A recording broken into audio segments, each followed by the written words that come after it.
I think my brother is in love with me. I snooped on my brother and just found something pretty horrifying, and I'm not sure what really to do next. My brother is usually a super private person and doesn't hand out his phone to anyone. We're currently on a family vacation overseas and he is the only one with a working data plan, so we've been using his phone quite a bit. His open web tab was on a popular fiction website and he was logged in before he swapped tabs to a new one. I frequent the site too, and when we got back in the hotel, I went to check his profile to see if he too ran in the same fandoms as me. I must admit that this situation is entirely my fault as I snooped. I know I shouldn't have, but I was so curious. To my surprise, he had a few published works, but when I opened one, I almost puked. His latest story was of a brother violently forcing himself on his sister in graphic detail, who had the same first name and general description as me, in a setting I recognized as my parents' house. He insulted my eldest sibling and also my parents in horrible ways too. The writing seemed as though he was completely infatuated and obsessed with his sister. I won't go into further detail, but suffice to say it was the single most horrifying thing I've ever read.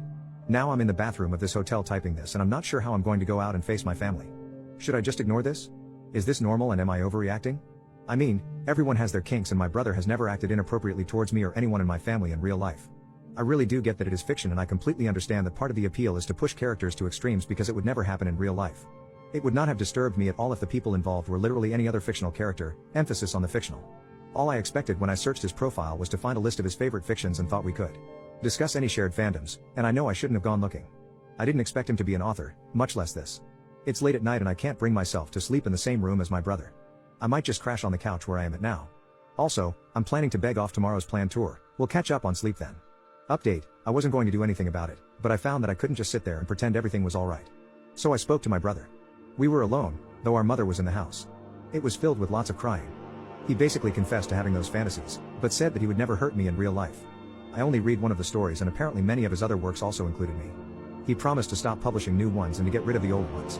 He asked that I not tell anyone about it because it would ruin his life, he said, and in exchange agreed that he was going to get therapy when we both returned to our colleges in the fall.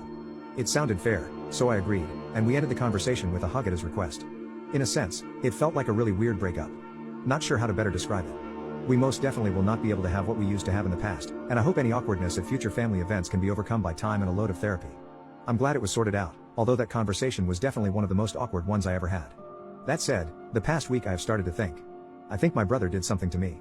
He left for a road trip to college 3 weeks ago before I did. The night before he left, my parents had a cookout with our neighbors. There were drinks, and I was allowed a glass of sangria. Next thing I know it was the next afternoon, and my brother had already left. I was told they tried to wake me up to get me to say goodbye, but I was too fast asleep, and that I absolutely should watch myself if I was going to drink in college because my alcohol tolerance sucked. I woke up feeling really off, but I don't actually know what. I have a vague memory of opening my eyes to see a hand on my left wrist and someone grinding on top of me. The feeling of being pinned down comes to me in flashes, but nothing concrete. The only real evidence that something actually was wrong the next day was that my pajamas top was buttoned all the way to the top, as I usually leave it 2 buttons off. I've since moved into college and I'm hoping it was really just a nightmare. I did keep my distance, but I don't even know what happened.